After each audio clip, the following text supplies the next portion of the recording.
Om Namo Bhagavate Vasudevaya.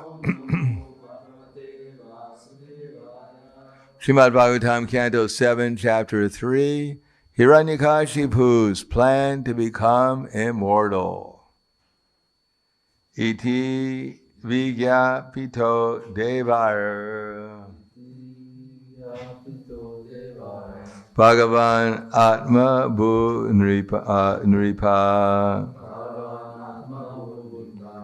Parito Brigu Dakshadhyare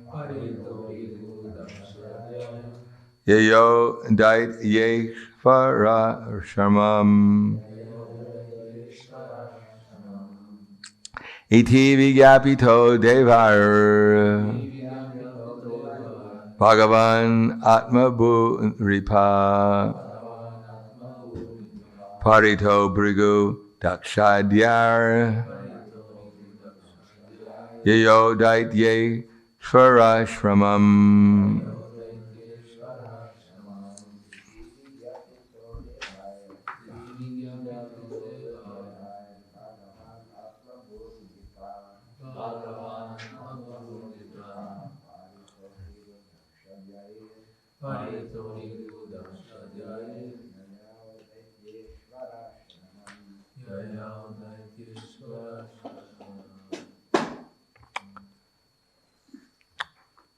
Jenske.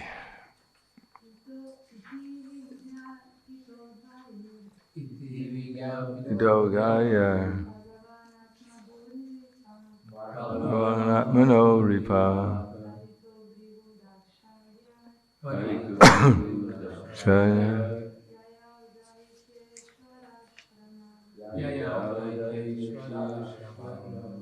Iti.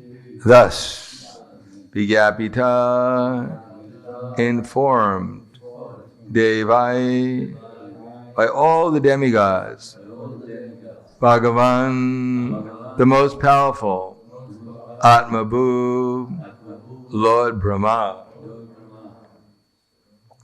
who was born from the lotus flower. Ripa, O King, Paritaha, being surrounded, Brigu, by Brigu, Daksha, Adyai, by others, Yayo, went, Daitya Ishvara, of Hiranyakashipu, the king of the Daityas, Ashramam, to the place of austerity. Translation and purport by His Divine Grace, A.C. Bhaktivedanta Swami Srila Prabhupada. O King, being thus informed by the demigods, the most powerful Lord Brahma, accompanied by Brigu, Daksha, and other great sages, immediately started for the place where Hiranyakashipu was performing his penances and austerities. Purport. Lord Brahma was waiting for the austerities performed by Hiranyakashipu to mature so that he could go there and offer benedictions according to Hiranyakashipu's desire. Now taking the opportunity of being accompanied by all the demigods and great saintly persons, Brahma went there to award him the benediction he desired. Text 15 to 16. Lord Brahma was carried by a swan airplane. At first could not see where Hiranyakashipu was, for Hiranyakashipu's body was covered by an anthill and by grass and bamboo sticks. Because Hiranyakashipu had been there for a long time, the ants had devoured his skin, flesh, fat, flesh, and blood. Then Lord Brahma and the demigods spotted him, resembling a cloud-covered sun, heating all the world by his austerity. Struck with wonder, Lord Brahma began to smile and then addressed him as follows. Purport. The living entity can live merely by his own power, without the help of skin, marrow, bone, blood, and so on. Because it is said, Asango Yam Purushaha. The living entity has nothing to do with the material covering. Hiranyakashipu performed a severe type of austerity, tapasya austerity, for many long years. Indeed, it is said that he performed the tapasya for 100 heavenly years. Since one day of the demigods equals 6 of our months, certainly this was a very long time. By nature's own way, his body had become almost consumed by earthworms, ants, and other parasites, and therefore even Brahma was at once unable to see him. Later, however, Brahma could ascertain where Hiranyakashipu was, and Brahma was struck with wonder to see Hiranyakashipu's extraordinary power to execute tapasya. Anyone could conclude that Hiranyakashipu is dead because his body was covered in so many ways. But Lord Brahma, the supreme living being in this universe, could understand that Hiranyakashipu was alive but covered by material elements. It is also to be noted that although Hiranyakashipu performed his austerity for a long, long time, he was nonetheless known as a Daitya and Rakshasha. It will be seen from verses to follow that even great saintly persons cannot perform such a severe type of austerity. Why then was he called a Rakshasha and a Daitya? If you go up to someone on the street and say, "You're a Rakshasha," they say, "Really?" "Yeah, and you're a Daitya." "Really?" "Thank you." No one has ever given me that kind of compliment before. It is because whatever he did was his own sense gratification. His son Prahlad was only 5 years old, and so what could Prahlad do? Yet simply by performing a little devotional service, according to the instructions of Narada Muni, Prahlad became so dear to the Lord that the Lord came to save him. Whereas Hiranyakashipu, in spite of all his austerities, was killed. This is the difference between devotional service and other methods of perfection. One who performs severe austerities for sense gratification is fearful to the entire world, whereas the devotee who performs even a slight amount of devotional service is a friend to everyone. Suridam Sarva Bhutanam. Since the Lord is the well-wisher of every living entity, and since the sincere devotee assumes the qualities of the Lord, a devotee can act for everyone's good fortune by performing devotional service. Thus, although Hiranyakashipu performed such a severe austerity, he remained a Daitya and a Rakshasha. Whereas Prahlad Maharaj, although born of the same Daitya father, became the most exalted devotee and was personally protected by the Supreme Lord. Bhakti is therefore called Sarvapadi Vinirmuktam, indicating that a devotee is free from all material designations, and Anyabhilashita Shunyam, situated in a transcendental position, free from all material desires. Namo Vishnu Viraya Krishna Prasthaya Bhutale Srimate Bhaktivedanta Swami Tinamane Namaste Saraswatam Deve Gauravani Pracharane Nirvishesha Shunyavadi Paskyadyade Siddharne. Everyone in this world is glorified by austerity. Just like, for instance, to become a world-famous golf player requires a lot of austerity.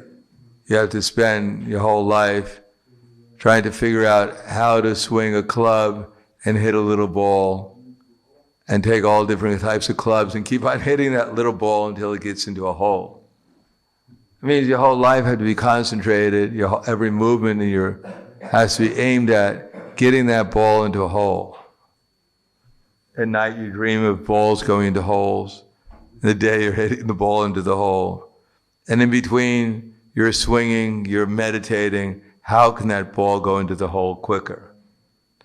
And if you can get the ball into the hole before anyone else, then you're considered to be a great personality of this world, worthy of following. You become a Mahajan, one of the great Mahatmas in modern society. Similarly, every single activity requires some to become perfect at, or to make improvement at, requires some austerity. If you walk around to the park, you'll see people playing tennis.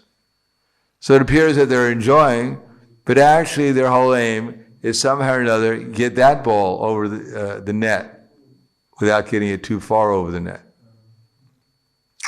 And their whole anxiety is, here comes the ball, how do I hit the ball so it goes over the net and it doesn't go too far or to one side or too far over the court? How do I do it? Always an anxiety. And if you can get that, hit the ball, and it actually goes over the net, but not too far to one side or the other, or not too far over the court, then you're relieved. Ah, oh, Krishna. And then it's back again in your court. Oh my God, again. How do I hit this ball so it doesn't come back to me anymore? I can't stand it. Whack! So even if it's not a great physical austerity, it's a great mental austerity. And the result is that what you hope for is you get a point, or else it's called love. Love zero. No one loves you. You got zero love. So everyone is engaging in some austerity. Even if you want to collect butterflies, you have to go out, who knows what time of the day, with a net, with your binoculars, looking everywhere, twisting your neck, jumping up and down, to get some poor innocent butterfly. Oh, I got you. Oh, thank Krishna, I got a butterfly. I've been working 10 hours out here. Finally, I got one of those things. And then you can show it to your friends, see the result of my austerity, and they're going, wow, I wish I could do that too. You're a great personality. You're increasing the bliss of the world by capturing a butterfly. So everyone's trying to increase at least their own bliss, their own happiness, by going through austerity. And the result is, Natevidu Swartagatim Hi Vishnu Durashya Ye Bahir Arthamanina. They don't know what real actually happiness is. They're interested in completely insignificant things. And why? Andaya Tandero Pigemanas Te Pisha Tantra Urudami Bhara. Because they're blind. Now it looks like they have some vision, but actually they're blind because they don't really see what's going on. Ukramantam sitim vapi bunjana avagananvita vimudo nana pashanti jnana chakshusha.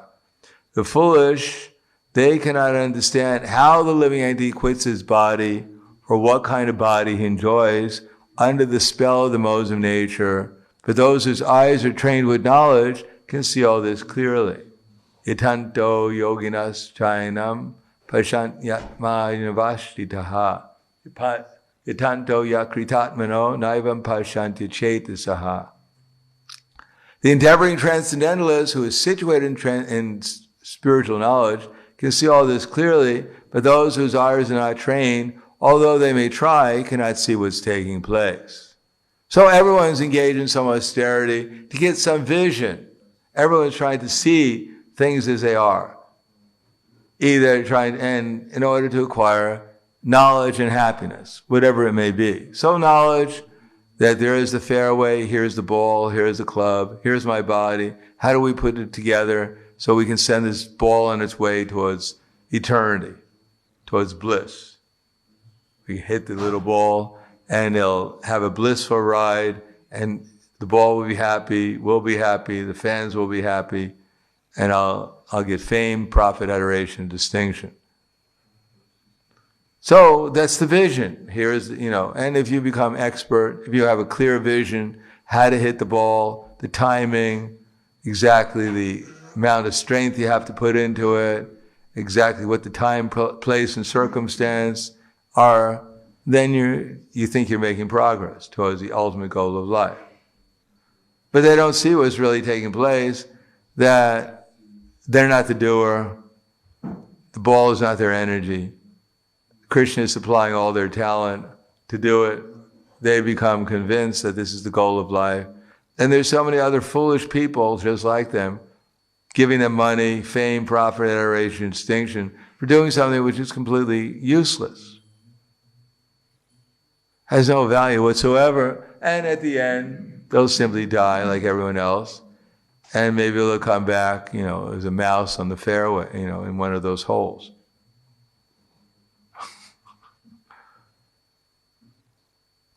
And that will be the result of all their activity. Therefore, one needs vision. So Prahlad Maharaj, he learned from actually a Mahatma, a real Mahatma, who could actually see things properly, who could see what was really taking place. How Prahlad Maharaj was in the womb and he had opportunity to become a great devotee of Krishna, in spite of the fact that he was born in a Daitya family of a Rakshasa, Hiranyakashipu. Therefore, Narada Muni gave him good instructions, and Prahlad Maharaj was receptive. And at the end, he became a great devotee, and he obtained perfection of life through pure devotional service. And with little effort, seemingly little effort, just chanting Hare Krishna constantly. Didn't have to have his body eaten by worms and moths and insects and ants. He didn't have to be covered by an anthill. And he got more power than Hiranyakashipu did. So much so that Hiranyakashipu said, "Where did you get your power from, Prahlad?" And Prahlad Maharaj said, "The same person you get your power from God." God, what do you mean God? I am God. How dare you say you get your power from another God except from me? Where is your God, Prahlad? Is he in this pillar? Well, we'll save that for the day to let you know. We're in the Shinga Chaturdashi, and then we'll tell you where God was. But one thing was for certain, as we know, God was not in the heart of Hiranyakashipu. At least he wasn't aware of it. And therefore he went through so much austerity for nothing. Of course, we can't say it was for nothing. I mean, if you get killed on the lap of God, God doesn't usually come and kill everyone. Put him on his lap and, rockabye, Hiranyakashipu, I think I'll give you a little scratch of love. Not everyone is so qualified as Hiranyakashipu to be killed on the lap of God. But still, he didn't really gain anything from all his austerity. Except that eventually he went back to the spiritual world where he came from, because that was Krishna's arrangement. Sometimes. But it's not that every time Hiranyakashipu appears, and he does appear regularly. It's not the same souls, perhaps, but there is always regularly there's Hiranyakashipus, there's Shishupals, there's Ravanas. These are part of Ramachandra's Nitya Leela. Sometimes they're gatekeepers and sometimes they're actually demons. This time they happen to be gatekeepers from Vaikuntha, but sometimes they're actually demons. In any case, if they're actual demons, all they get is to merge into Brahman, which is not a very high perfection of life. For all their austerity, to merge in Brahman is not exactly what you want to spend thousands and thousands of years to accomplish. It's like sitting before a television before the programs come on and you see a blank screen. I mean, how much enthusiasm can you get seeing a blank screen? Even if you have a day off, how long are you going to watch the blank screen for? So Brahman is peaceful. No one's going to bother you. You don't have to worry about waking up on time. One is actually completely peaceful, except the fact that you're not doing anything. So therefore, in spite of whatever little happiness may be there, actual positive pleasure, but it's not sufficient to actually satisfy the desires of the soul. But Prahlad Maharaj, with a left it, he was able to obtain perfection and became Naiva Dvije Paradaratya Vaitaranyas Tvavirya Gayana Mahamrita Magni Chitak Soche Vimukachetasa Indriyarta Maya Sukhayam Bharam Udvato Vimudan.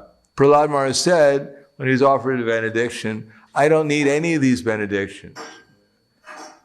Because whenever, I don't even want to cross over the ocean of material existence, become free from all material anxieties and misery. Because whenever I chant your holy name, immediately my mind merges into an ocean of bliss, and I become completely happy. So that's offered to us, no matter what our circumstances are, no matter what our activities are, we can merge into the ocean of transcendental bliss if we simply chant Hare Krishna and try to serve Krishna. And that can be done at any moment, any time, any place, under any circumstances. So this is quite fortunate. We just have to understand our fortune and take advantage of it. On the other hand, Prahlad Maharaj says, Sochevi mukha chaitasa indriyarata, that I don't really want any benedictions, but Lord Nrsimhadev was wondering, well, why do you seem so unhappy? You say you're blissful, you're merged in the ocean of bliss, but why do you seem distraught? He said, because I'm looking around and I'm seeing all these mudhas, these vimudhas, these super fools, super asses.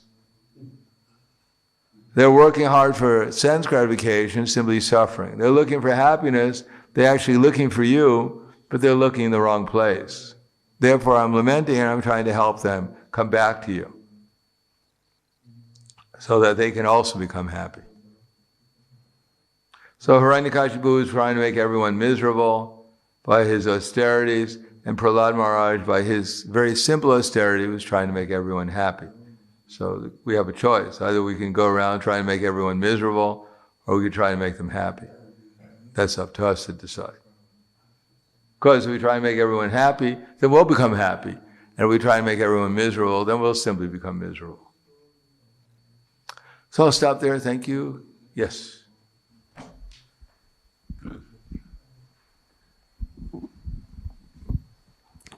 Hare Krishna. I always thought that when the body is no longer usable, then the soul has no other choice but has to leave the body.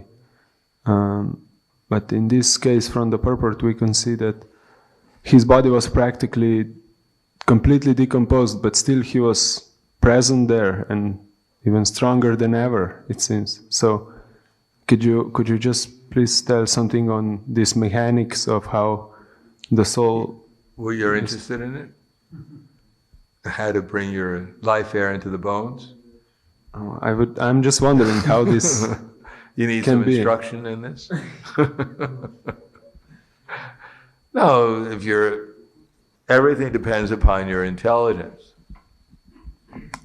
How much intelligence you have. So you have enough intelligence, you can do anything. Krishna tells you how to do it. You can do anything in this world. How to manipulate the elements in such ways you can accomplish anything. Krishna has all mystic power, and if he gives you the intelligence and takes control, then he can do anything he wants. Even just like in the battle against the demigods and the demons on the shore of the ocean of milk, sometimes some of the combatants were killed, but they were so enthusiastic about fighting that in their subtle body they picked up their gross body and continued on fighting. How they did that? Well, you'd have to go to demigod school or demon school to find out. There's a whole course in it. Similarly, Hiranyakashipu, being a gatekeeper from Vaikuntha and being empowered by Krishna, he knew what to do, how to do that. I don't know how to do it. I couldn't teach you, but if you wait around long enough for the next Satya Yuga, perhaps you can get some instruction from Hiranyakashipu. He can help you. But it's not a fact that the material world works according to the way we do it, that's the way the whole universe works. Because we can't, if our body's not working well, then we have to leave. But we can see even sometimes people have such determination, they're shot with arrows everywhere, like Bhishma Dev, and still he's maintaining himself in his body. There's not a finger distance between one arrow and another, and he's maintaining himself in his body. How he does it? Well, if you really want to find out, you have to wait for next Dwapara Yuga and then ask him.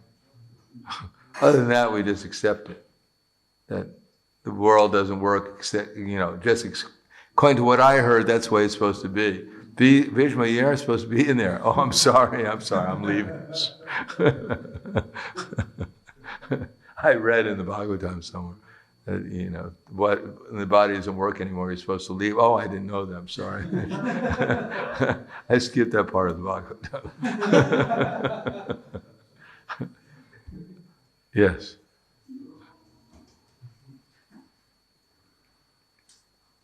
Hare Krishna.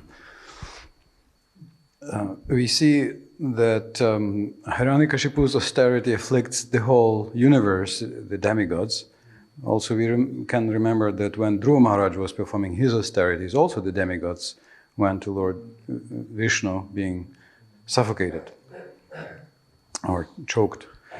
So, I don't know if it's a good question, but I'm just curious, how does it work that one person's austerity gives such affliction to the whole, especially to the demigods?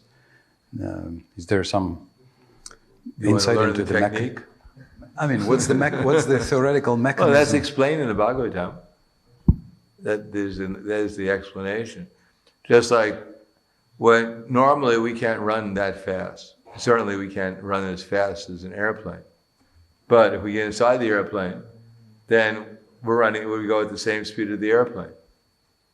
So similarly, when one identifies oneself with Vishnu, because actually Vishnu is the doer, and by Vishnu's influence, one becomes as powerful as himself, because one becomes one with Vishnu, you could say, like you become one with the airplane. So when you stop breathing, then Vishnu has everyone else stop breathing also simultaneously. It's all by Vishnu's power. It wasn't a little group of 5 years old was causing the whole universe to suffocate. It was Vishnu who was doing it. And by Dhruva Maharaj's austerity, because he was identifying with stopping breathing, but he was identifying himself with Vishnu at that time. Therefore, when he stopped, Vishnu had everyone else stop also. Follow the leader. Vishnu wants everyone to stop, or when Dhruva Maharaj, his body became one with Vishnu, one in harmony with Vishnu, so when he put his foot down, the earth caved in. So as much as we identify ourselves with Krishna also, then Nimitra Matram Bhavasavasachin, then we become an instrument for Krishna. Then Krishna takes control. For us, his internal energy takes control, and the activities are done by the internal energy, not by this little tiny soul or who we think we are, or whatever. It's done by the internal energy of Krishna. Yes. It's quite awe-inspiring, and it definitely merits more contemplation. It's happening. Yeah, because we're limited by our material conceptions and our material faith, we could say, because we don't really have that much faith in Vishnu, because we're not aware of Krishna that much. Therefore, we think our activities are limited. But if we as much as we actually become aware of Krishna, how he's doing everything, and as much as he takes really charge, then we will realize simultaneously how by Krishna he can do anything. He could, as Prabhupada said, Bhaktivinoda Thakur said, Vishnu Jai Maharaj was asking Srila Prabhupada about Bhaktivinoda Thakur. He said, "I'm going away, my job unfinished." So what did he mean? So what did Vishnu Jai Swami ask Prabhupada? What did that mean? So Prabhupada said, actually, he went away and he left something for us to do. He said he's a Vaishnava. He's all powerful. He can do anything. But he wanted to leave something for us to do. So we may think, well, that's just then. But actually, Krishna, of course, he came as Chaitanya Mahaprabhu, and he said when he went back, everyone went back with him to the spiritual world. But what that usually means is that by this process, the devotional service that we're all engaged in, that we're given an opportunity to assist Chaitanya Mahaprabhu and bring others back to the spiritual world. So he's giving us that opportunity. He's the one who's bringing everyone back, but he allows us to become an instrument. And as much as we become an instrument, then we become eligible to go back too. But actually, he's the doer. He's the one who's empowering. Krishna Shakti Vinanaya Tara Bhavartana. He's empowering everyone. But if we become empowered by becoming one with him in purpose, one with him in consciousness, then the result is that he can do it amazing things. Anything else? Thank you very much. Grandharaj Srimad Bhagavatam ki jai, Srila Prabhupada ki jai, Samaveda Bhaktivinoda ki jai.